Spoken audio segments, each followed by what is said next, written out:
morning, good afternoon, good evening. However you're watching, wherever you're watching, however you're listening, wherever you're listening. It is the Bet Online Salute Detroit podcast, and we are officially back. We got the tripod back together. It's so good to see everyone again. It feels like I haven't seen Jamal in forever. We've been talking, but haven't seen him forever. It's good to see you guys. I'll start with you, Jamal. How are you doing? I know you missed us last week because you had a press conference or a conference call with your cricket team that you have in India. You run some cricket team in India or something like that. That's become urban legend now, apparently. So, but it's great to see you, Fred. Absolutely, it's been a few weeks. I know there's been some health, minor kind of things with health, with the flu and all that going around. But it's great to have the band back together. So we missed you at Radio Row. It wasn't the same without you, but hopefully we have the whole family together next year. I've already made the commitment that I'm going to New Orleans no matter what. So I'll be in New Orleans for Radio Row next year. I may not do the whole week, but I'll get at least 3 days in.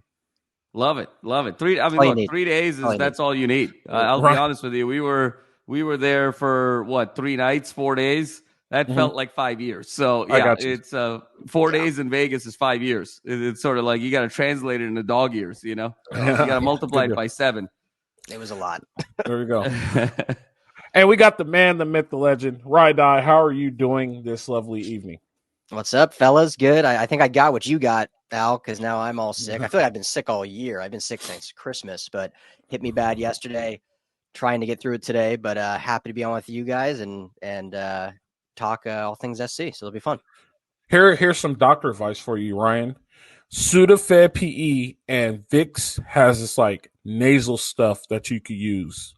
I'm like downgraded to that because I still have a little bit, but I don't want to keep spraying the high power stuff up my nose and taking the high power medicine. So it's Sudafed PE and like Vicks nasal solution or something like that. Make a drug cocktail, basically, is what you're saying? Yeah, you just take the Sudafed, spray the stuff up your nose. It'll drip a little bit. Keep a tissue close by, and then go from there, and it'll keep you clear the whole day. Okay, good. I love that. Rye's got great color, though. He doesn't look like it's great complexion. He doesn't look like a sick guy. He's he's making sick really work for him. Well, thank you. I feel it. It must be just the lighting because I can barely keep my eyes open right now. If you can tell, but there you go. Appreciate that. A little ginseng boost. You remember that old ginseng? Take some ginseng. Yeah, I got lemon ginger right now in the tea. So hopefully, I already had a Theraflu. I already had all the lemon. Did you drop some bullet in there? Like a hot toddy? Yeah, I didn't tonight. Usually I do, but yeah, it didn't tonight. Tonight going strictly organic, I guess. Which I think bullet's kind of organic, but that's a different conversation. Here we go. Let's roll into it. So. Me and Ryan had a great show on Thursday, Jamal, while you were having your annual meeting with your cricket team, and we. So this is going to become a thing now. The cricket team is going to be there with the degrees and all of that. Yeah. This is a characteristic now. This is official. Jamal, you have 14 PhDs and you're owner of a cricket team. So I walked into that one. But the more we build on your character, the more the better it becomes. People are going to start Googling what cricket team does he own? Oh man, we'll never say the name. But we kind of came to a decision saying we wanted to evaluate Lincoln Riley's offseason. At the end of the UCLA game, we both ripped into him pretty hard, and Lincoln Riley had some comments at the end of the UCLA game that you were not happy with, and you were like, it doesn't really make sense, and it really didn't make sense. Ryan, let's cue that up. Let's listen to those comments at the end of the UCLA game, and then we'll dig into that a little bit, and then we'll evaluate his offseason. Below what we expect here, it's below the standard, and it's I gotta do a much better job, clearly, and I own all that, and I'm gonna fight my ass off in every single way to make sure this thing gets to where it's supposed to be. We keep having guys in our program like these two guys sitting next to me, then we'll have one great shot as time goes on. That's good, Ryan. Cool. Look at that. We did that well. Good teamwork. So Lincoln Riley is going to work his ass off, fight his ass off, and put this team to where it's supposed to be. I remember it. I just ripped into him. It shouldn't have been that way. You should already know why does it trigger this for it to happen? And all these deals. How do you have this team to where it's supposed to be, right? Jamal has some comments. Jamal, you want to go on your comments that you had after the UCLA game? Do you kind of remember it or whatever? Sure, absolutely.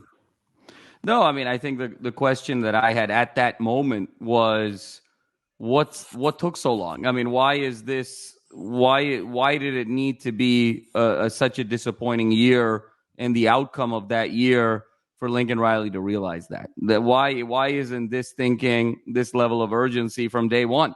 You're getting $10 million a year, you're $100 million overall. I mean, with that comes a ton of responsibility. And I think that he had a lackadaisical attitude the first 2 years where he thought this was going to be a lot easier than it ended up being. And I think we underestimated how much Bob Stoops had sort of set him up for success at OU, where he could just kind of come in and just coach offense. You know, that was sort of the criticism across town with Chip Kelly was, look, he's got to do all these other things that he doesn't want to do. Now he's going to go to Ohio State and he can just kind of coach offense. And I think Lincoln Riley had the luxury of just being able to kind of coach offense at OU and have an enormity of success. Now when it came down to building a program from scratch in a more significant way, he thought the same recipe was going to work, and it didn't. And now, you know, that level of urgency finally emerged in the press conference. Unfortunately, it emerged at the end of year 2. Yeah, and Ryan, do you remember your comments from that? Not really, to be honest. Okay. I think we were all on the same page, but yeah. I don't remember exactly what was said. Just a lot of disappointment, obviously, especially in the way the season ending like that. Yeah. So, and then now we wrap it all up, right? We get these comments and we wrap it all up. And I remember he really has to prove it. And Jamal had the quote of the season. The window is closing. And this was after he filed Alex Grinch. The window is closing. This offseason, Alex Grinch has one of the top, and Ryan, correct me if I'm wrong, one of the top transfer portal recruiting classes, correct? You mean Lincoln Riley, not Alex Grinch? I'm sorry, Lincoln Riley, yes. Jesus, forgive me, people. Please I know forgive me. Lincoln Riley, I mean, Alex Grinch was part of the transfer portal in a sense. But now. It's like 10th. Top 10. The top 10. Okay, so that's a good number. Top 10 transfer portal and recruiting class. He also had a top 20 overall recruiting class. So when you put that together, we'll do a little math here. That's 30 into 2. It's pretty much 15. We'll say he has a top 15 class, transfer portal and high school recruiting. You agree with that, Jamal? Numbers wise, did I do that the right way? Yeah, absolutely. So on average, it's 15. If you guys don't understand what I did, I took the average. I took both numbers, added them up, and then you divided by the number of numbers. Yeah. So we'll give him. Coach Rowe also teaches an SAT prep class for those of you. That's a separate YouTube link, but stay tuned to that one. So he got on the road as soon as it happened. He started recruiting. The biggest story was, who was he going to hire for defensive coordinator, right? And so for me, was the defensive coordinator hire, and he hires DeAnton Lynn. But that wasn't the impressive thing. The impressive thing was the fact that as soon as DeAnton Lynn was hired, he's on a plane and he was in, I might be wrong, but I'm just trying to recap and guess, the fact that he was in Georgia. Already in somebody's living room recruiting, hitting the recruiting trail hard, trying to recruit somebody. So from what I see so far, Lincoln Riley is living up to his words. I'm going to kick it over to the Madman because we haven't heard from you in a while. And, you know, I love our conversations. Madman, how do you feel about Lincoln Riley's off-season effort compared to what he said at the end of the UCLA game to what he's doing now? Because I have a really good, I'm going to tell you something, and you're going to really agree with me on this one. But how do you feel about his off-season efforts from the end of UCLA game to now? Oh, I think his effort has been nothing but an A. He's done everything that he said he was going to do, and he's addressed the things that he needed to do. And I think it started with the tough conversation with Alex Grinch. I know we had talked that it was certainly time. There was question of whether he had the stomach for it, whether he had the heart for it, given prior relationships, and he did, in terms of being able to sever those ties in the name of success for the program. And then I think if you look at things in totality, the level of effort he's put in, particularly on the defensive side of the ball, has been very apparent. You talked about the hiring of DeAnton Lynn, one of the hottest young names in all of football, whether college or professional. He gets the added bonus that he gets to pluck DeAnton Lynn from the rival across town. He then follows that up with Entz at linebacker coach, who was a head coach at the FCS level. I mean, really the head coach of the Alabama, the FCS, when it comes to North Dakota State and the success that they had there. And then he continues to sort of follow it up with Coach Henderson from a defensive line standpoint, probably one of the most, I would call, energetic minds in college football and professional football when it comes to the trenches. So I think those three hires, home run, home run, home run, and really addressing the defensive side. Then you sort of couple that with where he focused his recruiting efforts. I know we've talked a lot about the pipeline in terms of 10 offensive linemen recruited over the last 2 years. You talk about the players that he went after in terms of a focus on the trenches. So it's been very evident that this is all about defense and winning the trenches and really starting to put his money where his mouth is. So I think in terms of effort, you can't question it whatsoever. Since that game against UCLA, obviously the great Holiday Bowl performance, a tremendous opportunity for assessment, the Miller Moss coming out party, and then building on that, whether it comes to recruiting, whether it comes to hiring, whether it comes to sort of saying all the right things. Lincoln Riley's done a phenomenal job the last 3 months. It's been a 90-day A for Lincoln Riley since that time. Ryan, what do you think? Yeah, I completely echo it. I think just to add to it, I guess not too much, but emphasize after that UCLA game, like, we will play defense here. Those are the quotes, like, we will be great at defense. And as Jamal said, and just to hammer down on it, like, that has been the approach. Like, they built a foundation, even though last year wasn't great, but the skill players, there's some great skill players from 23 and 22. When you look at receiver and running back, and you look at Deuce at tight end, the 10 offensive linemen, but then you now look moving forward, it was all focused on adding to those trenches and building the defense. You look at the top recruit of this class as an interior offensive lineman from Florida. You look at the edge, Cameron Fountain on the defensive side is the second one. You look at the Bosco Marcellus kid who's a cornerback. And then you look at the transfers. I mean, you get the two kids from UCLA who are both great secondaries, and Kamari Ramsey and John Humphrey. You get Arnold as a safety from Oregon State, and his brother Arnold, the linebacker. So it was all focused on creating a great defense. And now we'll see how with the coaching staff all couples together, but definitely emphasizing we will have great defense based on building something, but then we have a foundation, at least offensively. Let's continue to build on that. So I think he's done a really good job in putting his money where his mouth is. And then the last thing I'll say, I think, and this is what we need to see play out, it's hard to say in 90 days, but they're going after definitely a type of player and kid. And we kind of talked about this a few episodes ago, that want to be Trojans. And, everyone says that when they're first recruited and joined. So we'll see how much that sticks. I'm sure Malachi Nelson said that when he was first recruited, and he's now gone and going to Boise State. So we'll see if that sticks, but at least on the surface, we can put out there that it seems like that seems to be the type of player that they really want. A lot of people will still, and rightfully so, say, hey, this shouldn't be a top 20 class. This should be a top 5 class. But I think of those 20, of that 20 ranking, those kids are the type of players that they want per se, not just a 5-star for being a 5-star. So we'll see how it works out.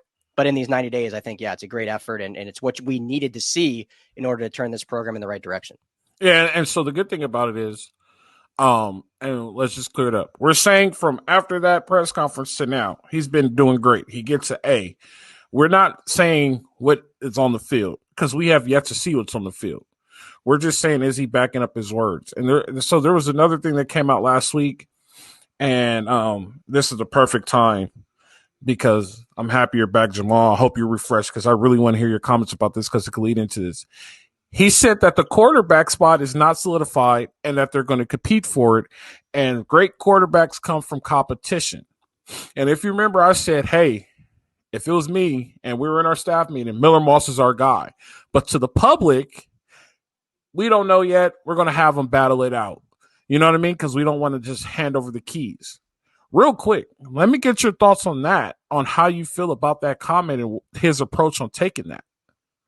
Yeah, Fred, I think you have to compete for the job. And as great a job as Miller Moss did in the Holiday Bowl, and as perfect as he really was, I mean, there was one interception outside of that. I mean, he was flawless in that performance. It was still only one game. And it was still only one game against a team that I'm not sure where their motivation level was in Louisville going into that game. So take nothing away from Miller Moss, but you have to sort of take the sample size for what it is of only 4 quarters. And we've been down this road before with USC the last 5, 6, 7 years. Let's not forget what JT Daniels' debut was at the Collie. I was there. Everyone said this is the next one, Mater Dei. I mean, he hit a touchdown to Amon-Ra.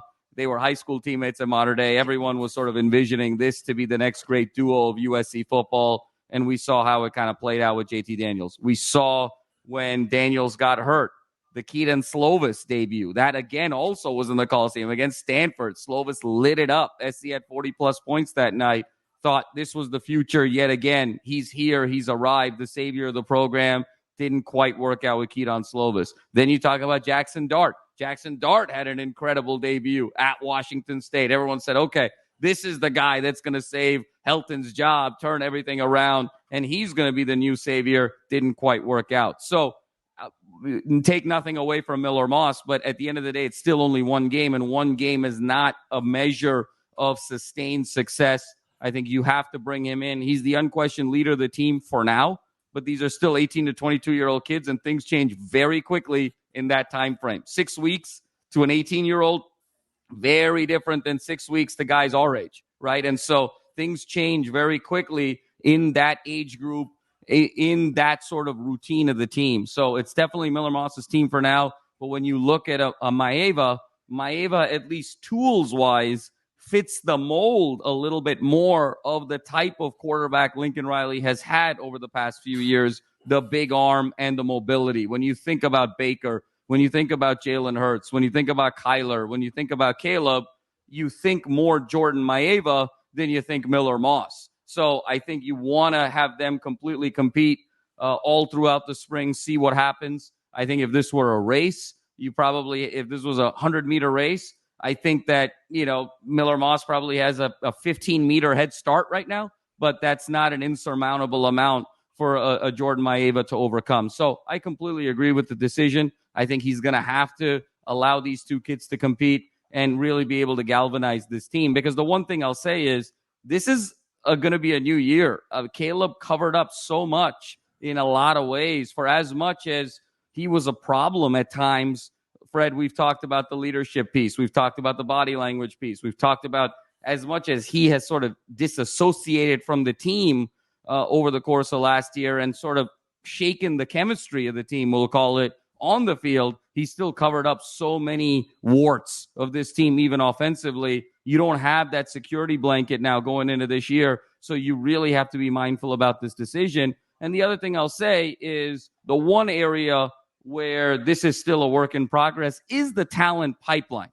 To your point, Fred, 10 and 20, and the average makes 15, but 15 isn't really a number that SC should be at. I mean, even a guy like Clay Helton was able to get top 10 recruiting classes. SC kind of recruits itself when it comes to football. This is only the 4th time, I believe, in the last 25 years that SC's had a recruiting class outside of the top 10. So still a lot of work to be done for Lincoln Riley to get big-time talent. Obviously, development's another piece. So you don't have quite the cupboard that you are used to. So that's why the quarterback position is even more important now going into the 24 season. And that's why you have to be sure that you have the best guy for the job. Yeah, and so, Ryan, this is something we forgot to talk about, too, and I thought about it 2 days later. How do you get an evaluation on him? And you're probably going to run 2 different offenses, which Lincoln Riley, in my opinion, is really good at. He knows how to run offenses to fit the quarterback. So the offense for Maeva is going to be different from the offense for Miller. And we've seen it. It was a different offense in the Holiday Bowl than when we've seen Caleb run. It may be the same play calls, but it's ran a little different. It's called different. How do you think, and Ryan, you spend a lot of time there and you kind of get the gist of it. How do you think they'll be able to evaluate these two guys and they're running a kind of a different offense? Do you think it's based off of footwork? Do you think it's based off of, are they reading their keys and those type of things? Well, I mean, we touched on it super briefly, like if they randomly would run a 2 quarterback system in any capacity. But I think the easiest way to evaluate is just what offense works better, regardless of if you're valuing the quarterbacks. If Maeva is moving the ball much better in the spring game, if it looks different, so be it. If he's connecting with the receivers and they're moving it, that's where you're going with. So, if they run it a little differently, I think that's better. You don't want to force a talent of each of these guys to do something they're not great at. And I think Lincoln Riley will do a good job of that. But I think you more look at maybe not who's running their particular system better, just who's running the offense better. And seems like a cop-out answer, but you don't want to have a cookie-cutter offense. You just plug a guy in and see who does it better. You kind of want to tailor it to each and then just see what offense actually performs better within the whole system of the offensive line moving, of these running backs. 2 freshman running backs that are now going to be sophomores, plus you get the transfer from Mississippi State. So you're having 2 new starters or different starters at running back. You're having, your receiving core is all going to be brand new in terms of starting. Obviously, they've all been there last year, but who's going to be the top guy? Is it Hudson? Is it Branch? Is it, one of these other guys? So just what system, regardless of quarterback, works best for the whole offense? And then how does that offense move? And they got, all of spring ball and all of fall camp to figure that out. I don't know. Does that answer what you're asking? Yeah, actually it does. It's actually, believe it or not, it's not even cookie cutter. That's a really good answer, right? Because they're going to run 2 different offenses. And how do I say this? So, like, it's the same offense, but it's ran differently. I guess that's the simplest way to say it. Like, instead of saying they're going to run 2 different offenses, they're not going to run 2 completely different offenses. They're running the same offense, but it's like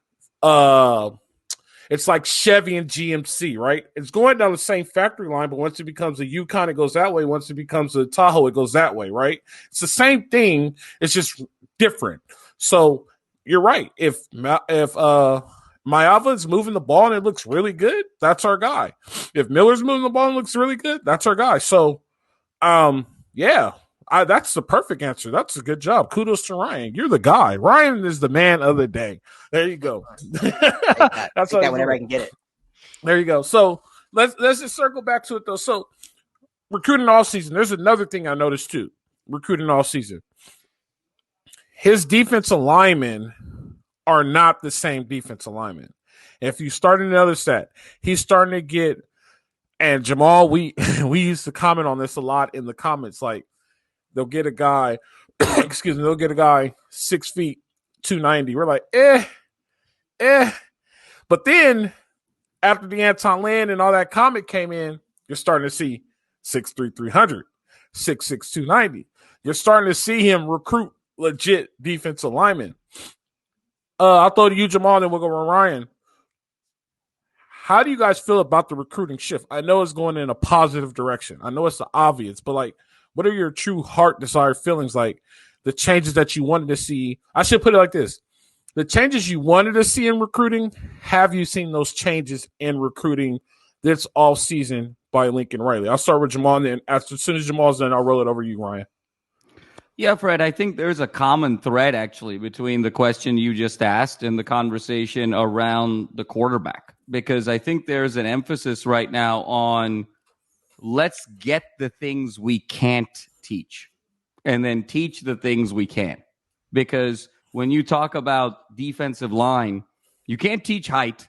I mean, you can go and develop a kid 6'6", 290, get him a little thicker, work on footwork, work on explosion in terms of kind of lower body strength and so forth. You can work on a kid 6'3", 6'4", that's 300, 310, but you can't really do a lot with 6 feet, 280, right? I mean, that's just such a big jump in terms of development because you just don't have the base sort of height and weight to be able to work with. And so there's an acknowledgement here that development only goes so far, right? You have to be able to have the point of departure, the raw prospect, the raw talent to be a certain stage and then go and apply the development to then turn that player into an elite player. There's only so far you can go with development, right? Where people kind of talk about investing, for instance. How can I be a great investor? Well, the greatest barometer of your investment, being a great investor, is your income level. Your income level has to be sort of a certain amount where then the domino effect of your investments really starts playing out. And I think earlier, USC was playing with a lower income level. Now they're playing with a higher income level in terms of the type of recruit that they're going after, either from a height standpoint or from a weight standpoint or from both. So now you've got a much higher base that you're working with, and now the development becomes even stronger.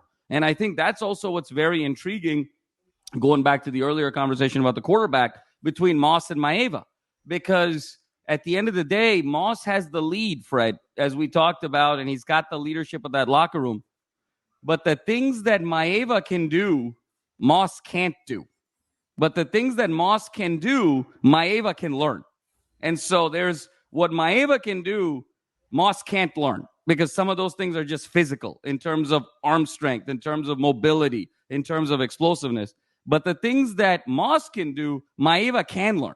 And so eventually you're probably thinking, just with that pattern emerging, Maeva's eventually going to be the starter here. The question is, can Moss fend him off for 24 to be the starter? But eventually that curve kind of takes over. And I think we're seeing a similar curve with the defensive line prospects, where you're starting with just a stronger base and then developing accordingly, so that trajectory is just higher. So two things too, Jamal, is what I want to point out. The stars are all so different. And when I say the stars are recruiting stars, you remember before the transfer with 3-star guys, now all of a sudden it's starting to be 4-star, 5-star guys who are starting to be interested in USC. That base is elevated. Yeah. And so then also, and that goes back to the comment that we said in the beginning of the show. Lincoln said the standard's not good enough. We need to set the standard and rise the standard. And it looks like he's slowly rising the standard. I will also say this. The thing that Miller Moss is really good at, and it's kind of old school football, and a lot of quarterbacks don't do it anymore, his pocket presence is really, really good. I don't care if he only played one game or if he played 13 games. That's something that's talent. I think that's where he edges him. He sits in the pocket, waits for it. He'll could take a lick and throw the ball. That's a talent. That's really, really good. So, not trying to, but like that's one thing I do like. I think that's why a lot of pros are going to like him. Just looking into the future, like, oh, his pocket presence is really, really good. So I think that's why a lot of pros will give him an opportunity. I'm not saying on Thursday, but maybe Friday. He might be a top name quarterback if he has a good year, depending on what he does on the field. His upside is through the roof. Ryan, what do you think about how we are with recruiting and the changes that were made, and what changes did you want to see?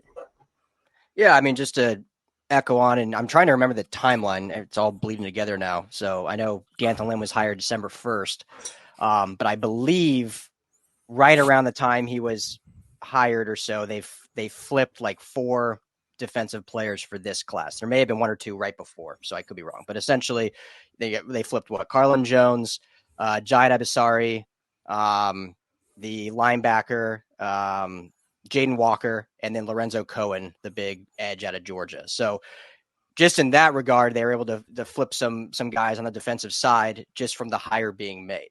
And then we see, Coach Henderson's not hired till what's the date? After the Rams lost the Lions was like the first week. February? The first week? Nah. Was it February? January. Yeah. January, like 14th-ish, probably. Yeah. So mid-January.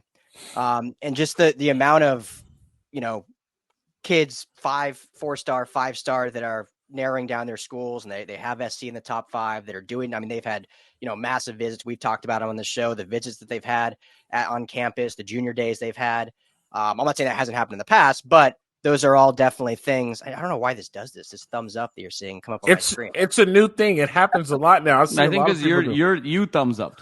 Yeah, I guess I need to figure out how to turn that off, because it did it when we were on Radio Row a ton. But yeah, I'm not saying that didn't happen, but those are the types of things you want to see this recruiting class. And we're seeing these coaches recruit, and Lincoln Riley instilling that, but then this defensive staff being so on it. And I think Coach Henderson, to my knowledge, I'm trying to think back, didn't coach much I think he coached a little bit at Memphis before jumping to the Chargers, and then with the Rams before, and obviously he played at Cincinnati in the pros. So not like a huge guy that's been recruiting all this time, and he's like jumped in head first and is like diving into recruiting all over the country. Like, and who doesn't want to play for Coach Henderson, who's, we've talked about it many times, all his accolades. So they're doing the right things, and I think they're getting, when you see, I mentioned the 4 kids that flipped, and then you're seeing these visits that are coming in that are these bodies and these types of players they want. Plus they have the star pedigree that people need to see that are playing for SC. So yeah, doing the right things in that regard. Now we just need to see them, 25 class start to fill out, obviously, because right now it's just Juju Lewis. Yeah. No, we just got another quarterback commitment. What year did he commit for? There's another quarterback that committed. Which one? I don't remember his name. When I find it, I'll send it to you. I'm not going to look for it right now, but there's another quarterback that committed, and it wasn't Juju Lewis, and I think it's the same year. Could be wrong, but I thought I saw that. If I find it, I'll look for it. If I find it, I'll send it to you, and you'll correct me because you commit. But I think they're probably like a narrow down to top 3 or something.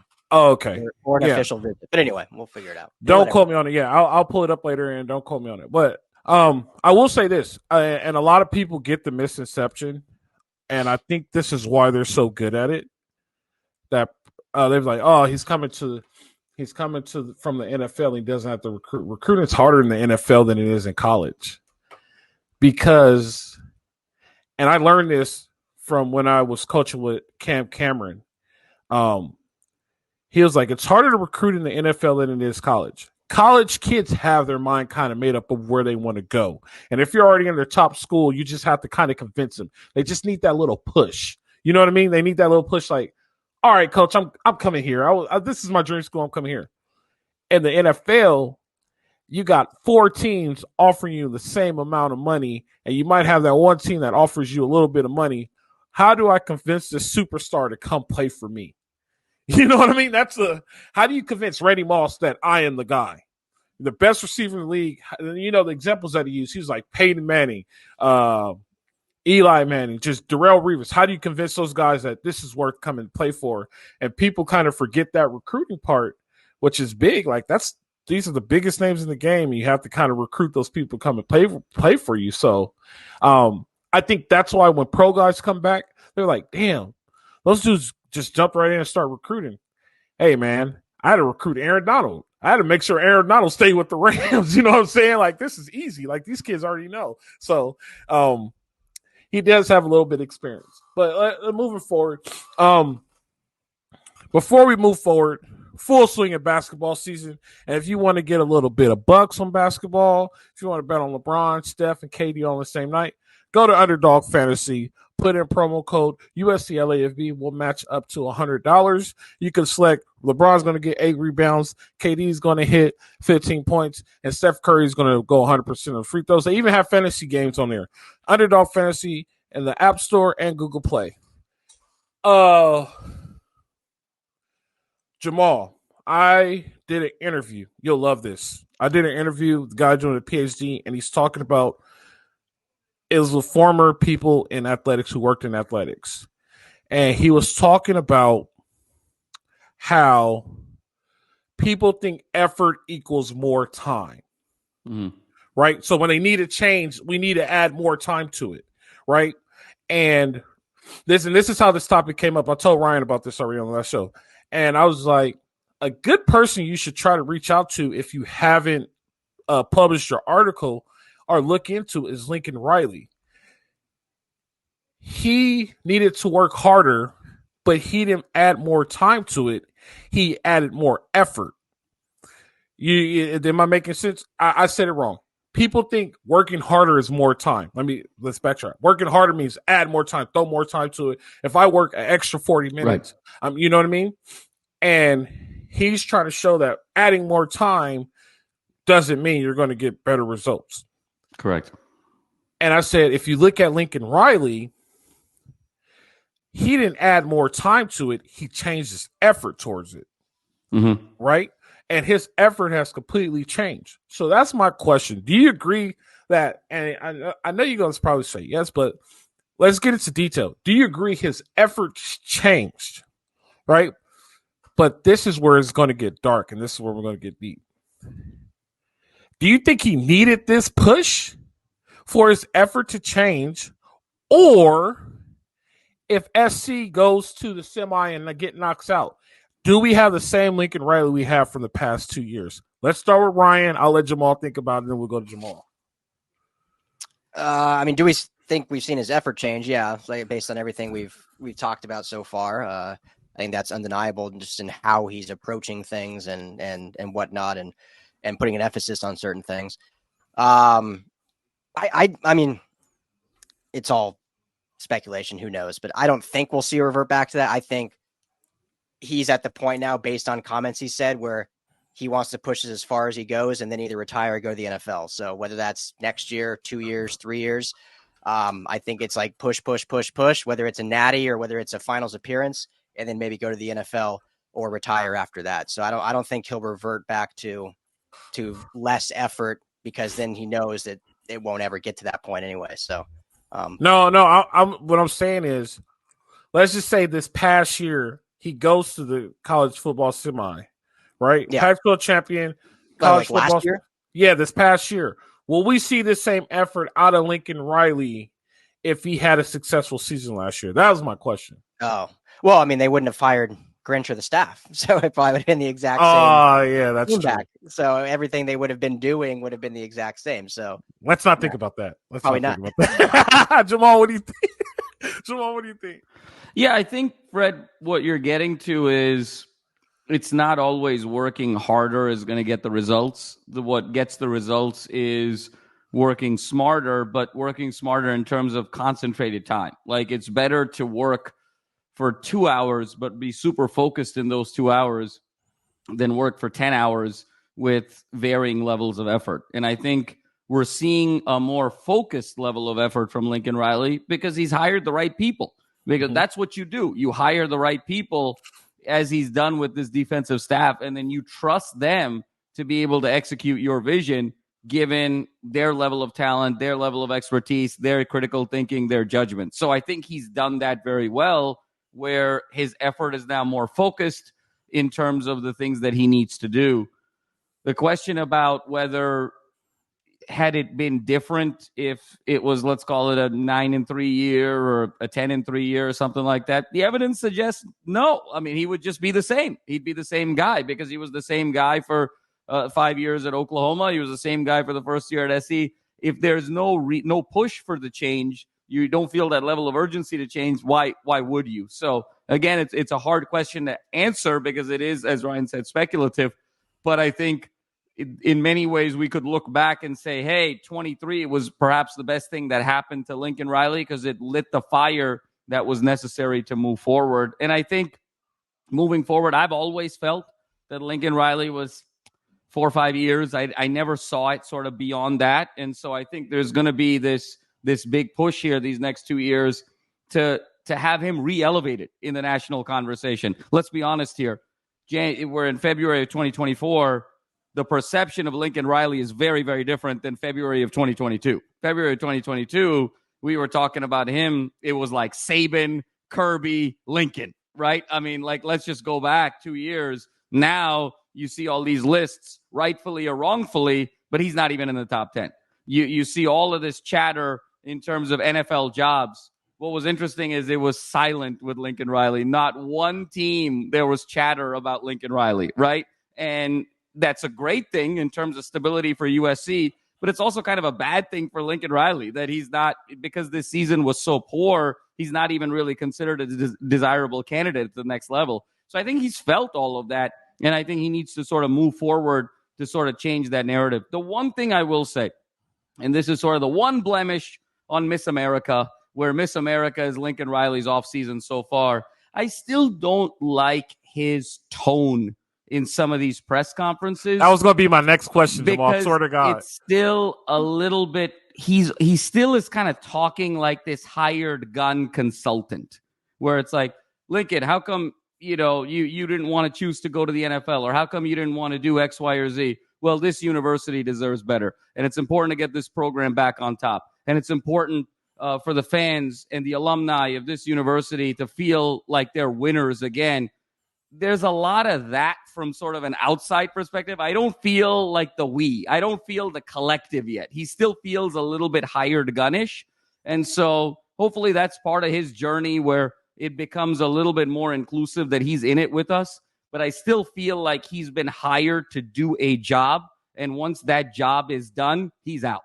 It's not, I don't get that sense that he's sort of this long-term guy that sort of bleeds USC that's going to be sort of there for the long term. So that's my one slight critique of his last 30 days where I haven't seen that shift yet. Other than that, he's done a phenomenal job. So, as you were saying, that was legit going to be my next question. How do you feel he's been media-wise? I kind of disagree with you. I kind of feel like he's doing all the right things. You know what I mean? And I think we don't know if he's telling the truth or not, right? Because nothing's happened. So we can't cover what do you call them? The honesty gaps. The honesty gaps. The honesty gaps. We can't cover the honesty gaps, but he came out and protected Caleb, which he was supposed to do. You know what I mean? Because even if you are a quarterback, like, dang, those recruits hear things like, dang, we know how he really was. Let's just say we know how he really was, but coach did that for him. That's pretty cool. Like, all right, he protects the locker room. Like, he's saying all the right things. Now, the tone, like you say, you don't like the tone. I never really paid attention to the tone. I guess that's why you're my guy, because you got my back and you cover all my gaps. No, I think media wise though, he is doing the right things for the media. I am a little worried about him getting ahead of himself though, because I think he's excited about the product, but the product might still be a prototype. And he might put the prototype in the stores, if that makes sense.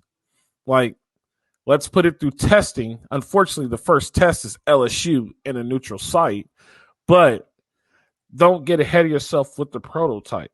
At least let's see what it looks like in the spring game. I know it's not great, but we got at least get to see him running around a little bit. So that's what he kind of does that sometimes. He kind of gets ahead of himself. Like, oh, yeah. We're so great and we're ready to do this and do that. Let's slow it down.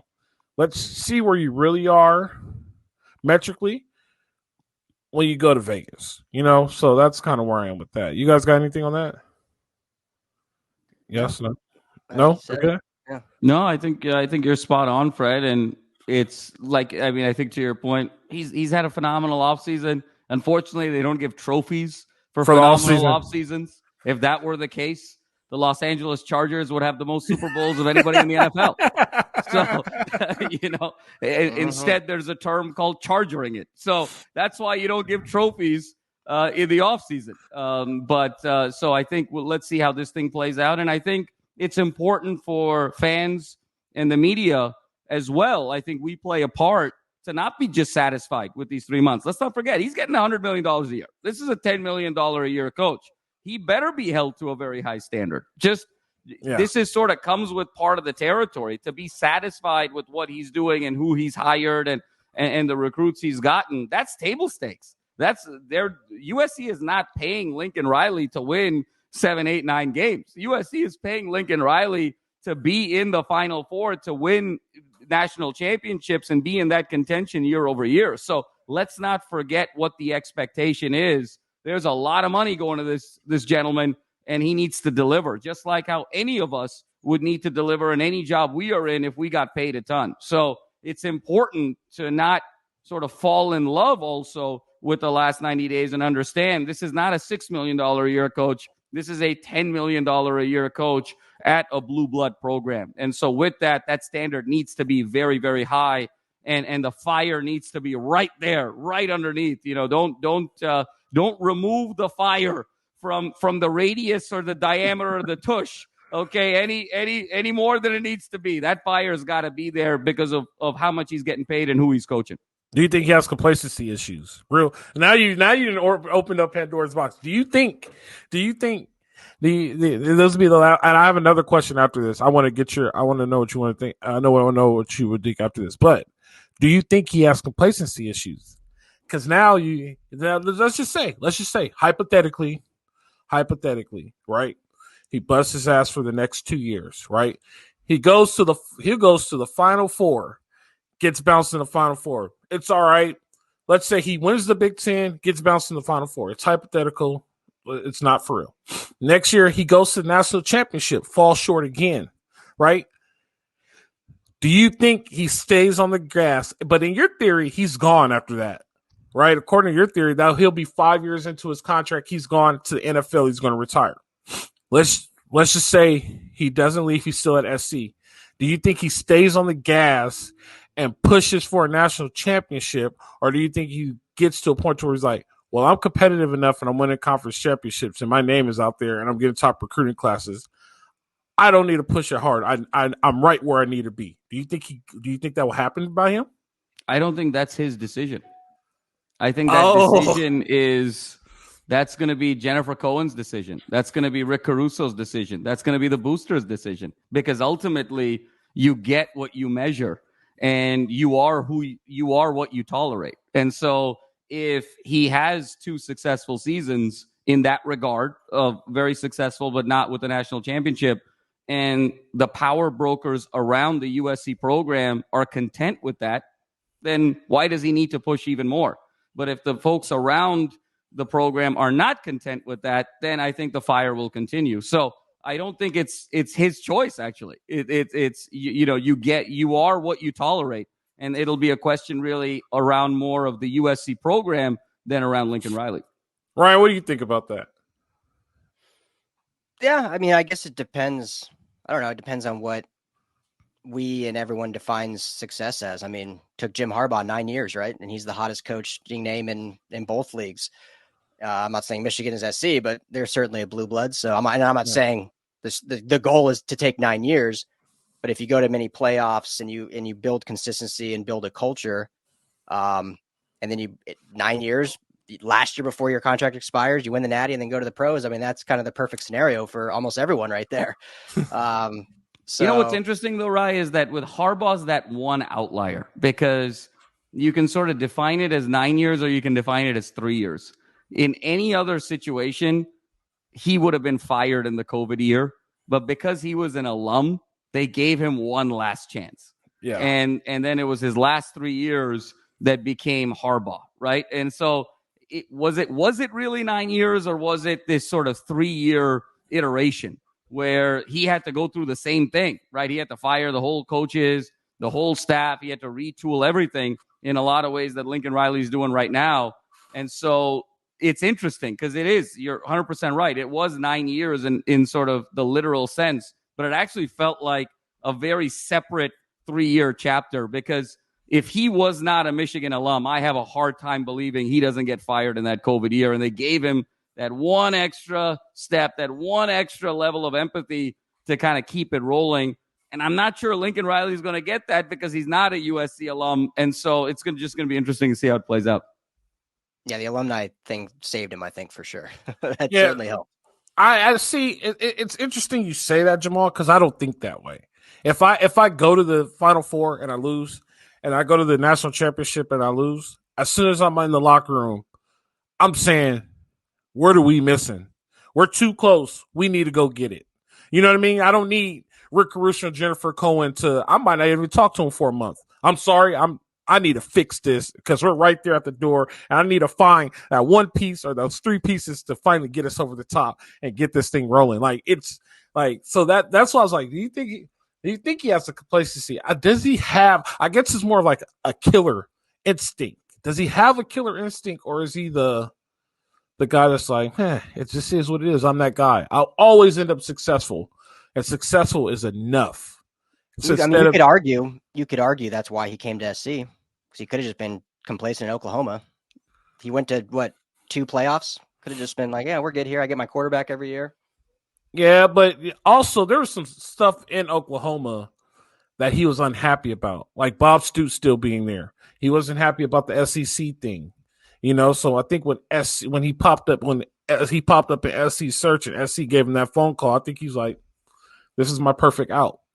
Like Bob Stoops still has an office at Oklahoma, and he's still heavily involved in athletics. He wasn't too happy about that. So I don't know. I see now you got me questioning stuff, Jamal. This was supposed to be a positive show about Lincoln Riley, and then you got me. I think I've been very positive. Honestly, Fred, I think those questions will sort of reveal themselves. Those answers will reveal themselves in time. I think moving forward, but it's all to say I think he's done a great job in the offseason up until this point. Yes, and very good. It remains to be seen where this goes. Okay, my last question for Jamal. Me and Ryan talked about it. Give me 2 names to replace the running back coach. That's a good question. I think this is an opportunity for Lincoln Riley to bring in somebody kind of young and hungry. I think, frankly, I'll be honest with you, I think he's the running backs coach, to be honest with you. It's not really a cop-out. I think that the role of the running back is very underrated in his system. And when you go back and you see his version of the air raid the last 4, 5, 6 years, that he actually loves the bell cow. Like this notion that it's sort of this running back by committee and you just sort of plug anyone in there and you kind of give them, just some general guidelines, I think is a false narrative. I think he's always been a big bell cow guy. Even if you look at USC the last couple of years, Travis Dye being such a vital part of the team in 22. I think Marshawn Lloyd was head and shoulders the best running back in 23. I think the big gripe was he didn't get the ball enough. And so I think, frankly, the answer may very well be that Lincoln Riley needs to kind of take that under his wing because it needs to be a little bit more integrated. I think that the one knock has been that while he's been here, the running back utilization has been kind of in question. Like Travis Dye maybe was a little overutilized in 2022 and Marshawn Lloyd was underutilized in 2023. And I think there's probably a world where it becomes a little bit more integrated. So I think this is sort of an easier hire in the sense where I think he can bring someone younger and hungrier on the offensive side, perhaps a USC alum here to kind of bring in the role of the running back coach, but also someone to kind of help with the culture and the spirit and the fundraising. And I think it can be kind of a dual-hatted role. But I actually think this needs to be more under Lincoln's purview as the offensive play caller. This idea to silo off the running backs coach in his system, I don't think is the right answer. So I probably a cop out there, Fred. I think it's kind of a low stakes hire, to be honest with you. But I think it's one where his mindset has to be, this has to be much more integrated in terms of my offensive scheme. So I'll give you one of Ryan's name and one of my names. Okay. And I'll lead it with this. Traditionally, like on the pay scale, it's like running backs coach, tight ends, linebacker coach are all in that lower end pay scale, and like DBs, receivers, and quarterback coaches and coordinators are a little bit higher. Ryan said Mike Hart from Michigan. I'll give you both, and he said DeMarco Murray. Those are Ryan's. My 2 names. I have another one I'll tell you after. Okay. My 2 names were Todd McNair. Right? Oh, okay. Right, to bridge that culture gap. He was there. Todd McNair would love to come back to California. I played under T-Mac. He'll love to come back to California. His kids are older now. It'll work out. Another one I came up with, why not move Taylor Mays over to running back coach? Especially after what you said, umbrella it, put him under the umbrella. Now you have a young coach, can learn the system. He gets better as a coach because he's learning the offense side of the ball. He might become this great offensive coordinator. There's thousands of coordinators and head coaches who are offensive guys who started on defense, vice versa, flipped over. If you want to flip him over right now, like right now is the time to flip him because he's so young in his career. Why not use Taylor Mays? He's already on your staff, and it's a good time to get him better and get him a wealth of knowledge of doing that. Especially, like I said earlier, when you said like he needs the supervisor to be under his umbrella, that's perfect. Those were our 4. Yeah, no, I mean, it's sort of an interesting 4, a bit of a polarizing 4. I don't like 3 of them. I like one of them. The one I like is DeMarco Murray. And the reason I do is, he played in the air raid. He was at OU. He played for the Cowboys, and he understands that zone read scheme. And that's really where the air raid sort of is. I don't love Mike Hart because it's more of that under center power formation in between the tackles, kind of what Harbaugh's running, what Michigan's running. I think that's a different running style than kind of a zone read, stretch plays, get to the outside, set the edge type of running scheme. And so I think Murray would be really good to complement Lincoln Riley in that regard. And then kind of given, I think they overlapped for a year at OU, perhaps, when DeMarco Murray was there. And so I think that would be nice to be able to sort of do that, because Murray is running backs coach for OU. So I think that works out kind of nicely. And again, he's younger, hungrier, I think more to prove, a very charismatic guy. I think he can really help with the recruiting, the fundraising too, being a guy who played in the league, played at the highest level. Really like DeMarco Murray there. Don't love Hart. I think it's just a different style of running that sort of goes counter to the air raid. And I think Hart's just such a Michigan guy. I think it's going to be a little bit harder for him to sort of transition to USC. Taylor is, I mean, Taylor May's a USC legend, but I think when you start putting guys on other positions that they never played, I think it's fine in theory, but the moment something kind of goes wrong or there's some adversity or there's some problem you're trying to solve, I think it can really snowball and be really problematic. I think Taylor Mays needs to be someone that climbs through the defensive route, kind of work his way up to DC and ultimately head coach, but stay on that side of the ball because that's where his expertise lies. McNair, I didn't expect you to say that. I mean, McNair would be fine, but there's the minor detail that he sued USC. So, I mean, the NCAA, he sued the NCAA. Yeah. I mean, especially with everything going on with SC's always got to be so mindful of the NCAA and in terms of perception, especially with the whole thing with Reggie and trying to get his Heisman back, get his jersey in the collie again. But because there's litigation with the NCAA, I think the last thing USC wants is to have Todd McNair be on this staff as someone who's had a history of litigating with internally with the program as well as with the NCAA. So I would steer clear of that one like the plague, Fred. But I think that one, I understand kind of just the person, but I think with the person comes the theater, and I pass on the theater.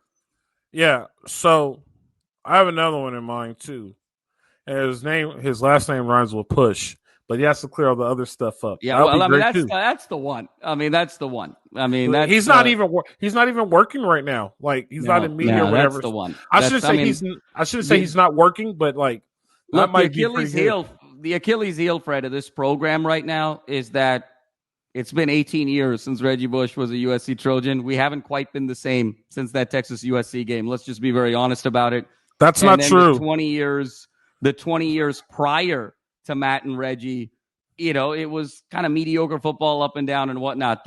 In the last 45 years, the stretch that has made USC, I think it pains me that stretch, the primary icons of that stretch don't feel welcome in the program. Whether that's Pete or whether that's Reggie, there's just this distance. And that's why I say the window's closing, because without those icons, I mean, who can you go talk to say USC was USC? Like, who knows that then? I mean, I love John David Moody. Is he going to sort of be this charismatic guy in front of a whole lot? Probably not. I love Mark Sanchez, but does he have the gravitas of Pete and Reggie? No. So that's the right answer, the real answer. There is really no option B. It should be Reggie Bush, but that's a dream right now. But I hope that becomes a reality at some point. Who is your one that you're going to say, Ryan? Yeah, so I thought about this a few days ago. I meant to text you guys and I forgot. But he currently coaches at Dorsey High School, Stephon in LA. Stephon Johnson. We work out kids together every Sunday. Yeah, I mean. It's like four. It's like four of us out there. It's Trayvon Patterson, who played at SC. It's Stephon. It's me, and it's two other dudes. But like, it's legit. Like we're out there working out kids like free of charge every Sunday at Poly. He's already coaching. Bump him up from high school to college. SC alum. That's exactly the right archetype. Yep. There you go. So I'm assuming we'll hear in the next 2 weeks. So we'll see. Guys. It's been fun as always. Great conversation. I love doing this with you guys. It's so fun. Let's do it again on Thursday. How does that sound? Sure. Hey, we're back on schedule now. I get my thumbs up thing to do that. We're what does it say? We're back to our previous scheduled programming. So there you go. There you go. We appreciate you guys. I appreciate you guys always. Appreciate you guys for listening. Appreciate you guys for watching. We'll see you guys next time. You guys know how it goes. This has been the Bet Online Salute Detroit podcast. I've been messing that up all day today. Live free, fight on.